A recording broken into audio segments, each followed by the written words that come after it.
subscribing. You guys are super awesome. I like it. So thanks for all the support. And I also wanted to say thank you to the people who have been giving me tips on like what to do better, different things that I could do for my videos to be perfect. So I appreciate all the help. You guys are like super cool. You guys sent me a whole bunch of questions. You, my friends, are just crazy. Um, I will not answer some of the questions that you guys sent me, but I have 16 questions um, from my friends who watched my videos. So some, like to do with health, to do with healthy meals. Some of you wanted tips on that, on how to. Some of you are like, but Brenda, how do you always eat a salad? Is that satisfying? So I had 7 questions from that side, from those videos of my healthy meals that I shared. I'll be taking care of those questions at one point. Um, I tried to respond to some of you guys. I sent you messages back on like what you could do, what you could eat, or what I usually do. Most of the things I share are things that I've done myself and have helped me, or I have shared them with my friends and they've helped my friends. So those are the things that I share with you guys. Others, I'm no expert. I'm not the Dr. Casanine, so I'm just a regular Brenda who's sharing her own experiences that she's, things that she's done and she knows have worked for her and have worked for some of her friends. So those were 7 questions to do with healthy meals and preps and so I'll cover those in one other video. And then some other questions were about my relationship video, which I shared, of how I met my husband in part 1. If you guys haven't watched any of my videos, please visit my channel, Brenda Demers. You can follow me on Facebook as well, Brenda Katama Demers. I'm also on Instagram as Brenda Demers. Snapchat, not really that much there. But yeah, so if you guys are friends with me in any of those places, you can always ask me any questions and I'll try to address them in my videos. I figured that's like the easiest way, because some questions are like the same. So if I address them in a video, it just covers them, and then whoever was also thinking of asking me the same thing will have it covered. So anyway, so today I was just going to tell you guys to add on my story of how I met Corey and my husband. Most of you guys know him as Nsubuga, or like the nicknames that I give him. So how we met, and you guys probably watched part 1, so I shared some of the beginning of that story. If you haven't, go check it out. It's how I met my Valentine husband, stroke husband, part 1. So I'll just add on to that. Yes, we met in 2003, and I was joining college a few months before I joined college, and he had just finished college and moved to Uganda to work with an HIV and AIDS hospital. So that's how we met. And so a few months in, I remember a few incidences how I thought, maybe we were, like we were having some chemistry together, or there was chemistry there between us. So he would come to the kitchen. I'll share with you some incidences. So he would come to the kitchen or to the canteen to eat, and if he didn't find me in the restaurant side, he would just walk straight to the kitchen, and you'd see him like peep to like see if he could see me there, and everybody, like all the other waitresses and the chef in the kitchen, would be like, I think he's looking for you, Brenda. And then it's like, okay. So then I would work and to see what he wants, and he'd be like, oh, can I have my lunch? It's like, sure, anybody else could have given you your lunch, but you just wanted to look at me and to say hi. So I thought that was cute as well. And so that's how then everybody in the canteen, like all my workmates started seeing it, like, okay, I think you two are an item, you know. And then before you knew it, like all the doctors knew, like the rumor just spread. Like everybody, like in different departments, everybody would come in, and like the next day they'll be like, "Hey Brenda, so we hear you going out with the Muzungu," and I'm like, "We're just friends," and then everybody was like, "No, you're not just friends." Um, and then there were these older nurses, counselors who like looked at me like their own child. So they would come in and they're like, I started getting like some counseling here. So they would like sit down with me and be like, so after giving them their food, of course, and then they will be like, oh, so tell us, we hear you're going out with this young man. I'm like, we are just friends. This is like a few months really into our knowing each other. And and then one time, uh this was like how I got to know, like everybody now had started talking and talking. So because every time would leave, when you're leaving the facility, there's a gate and there's soldiers there, so they would have to you have to like sign in the book. So all the soldiers at the gate would see who's in the car, so I think they're the ones who like tell everybody, yeah, Brenda left with the Muzungu, with Corey yesterday. And then on the weekend, if we came in together, they would know. So all the soldiers still started like making fun of me, and like they would be like, hello, you arrived. Like every time we'd be leaving, so if Corey's like saying bye to them, they look in and see me seated in the co-driver's seat. So then they would all like smile back at me, and like we know what's happening here. So it became like everybody's business. It was like such a small place that everybody knew the other's business. So like my friends will tell you for sure, yes, um, who worked at the same place.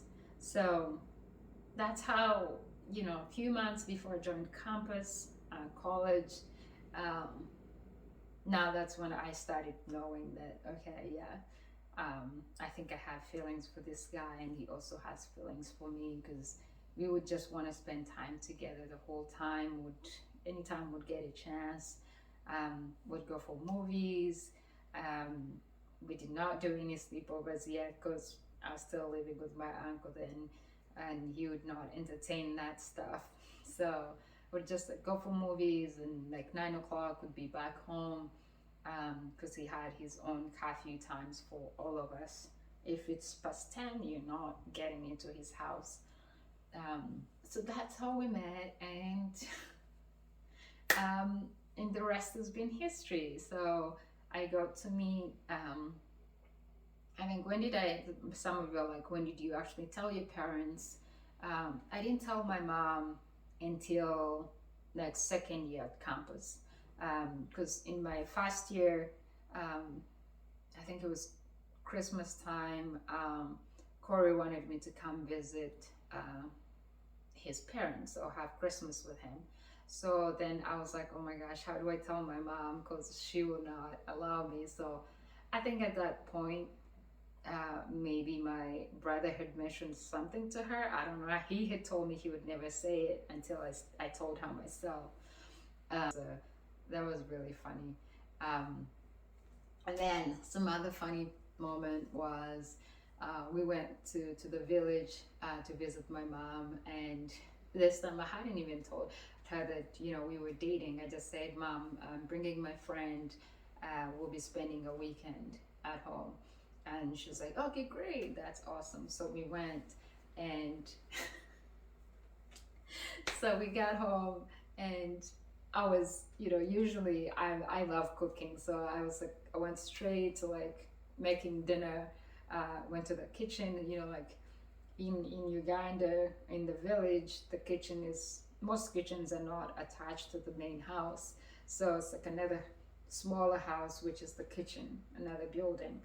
Um, so I went in there to cook, and you use firewood, like we used firewood, so there was like whole bunch of smoke coming out, and but it was nothing unusual for me. So that's where I grew up. That's how I grew up. That's how we cooked, and that was normal stuff.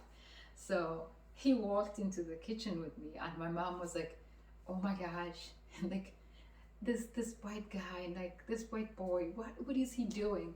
Like, what is he doing in the kitchen? Like, he's following you everywhere. He would follow me everywhere. Like, if I walked out of the house, he would like walk with me. mm.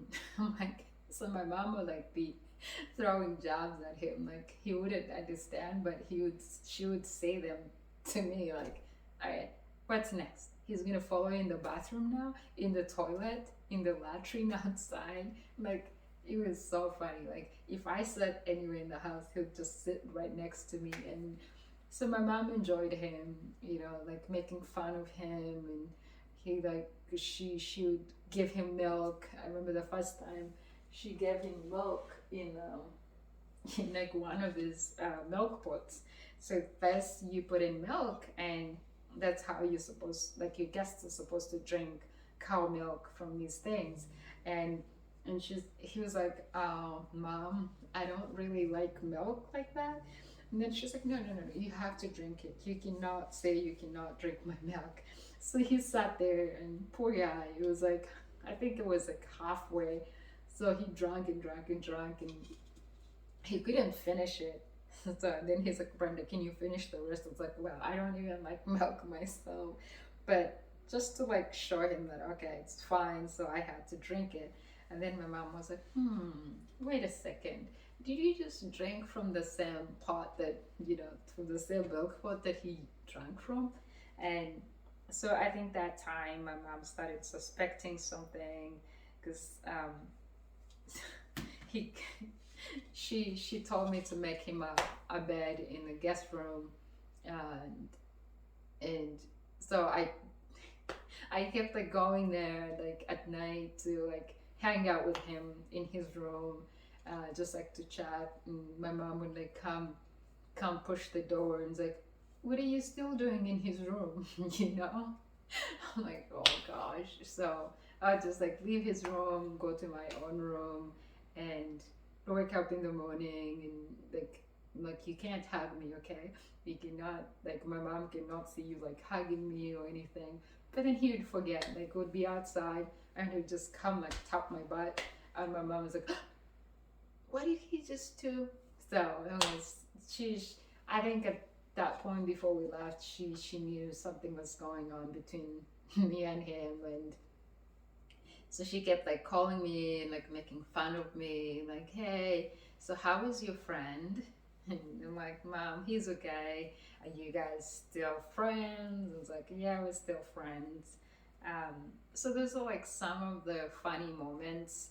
There's so many. I could write like a whole book of like our time together. I mean, it's unbelievable to know that it's been 18 years since we met, like for the first time.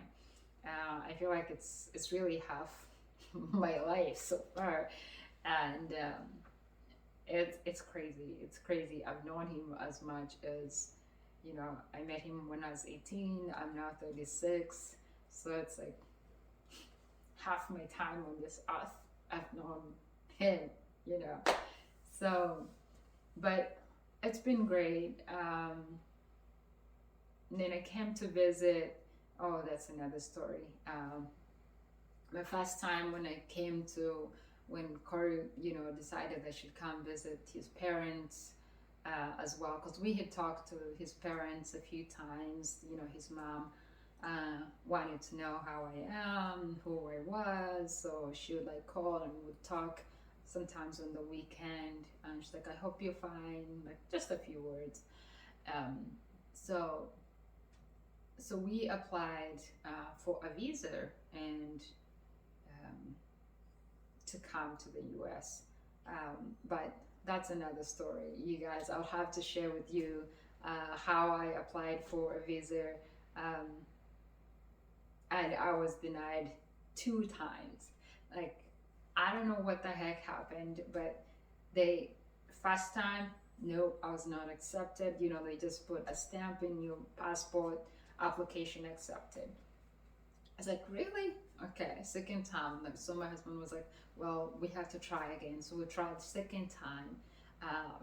Because you allowed to reapply, and denied again. I was like, okay, you know what? I'm giving up on this. This is never gonna work. Um, but we did not give up. So I'll share with you guys the story, how that went down and what happened after that. But otherwise, don't forget to subscribe if you're watching this. Please subscribe, like my videos. If you have any more questions, keep sending them. I promise to keep responding to you guys individually. If I don't get to record another video showing you guys or answering your questions, okay? Take care. I hope you stay healthy.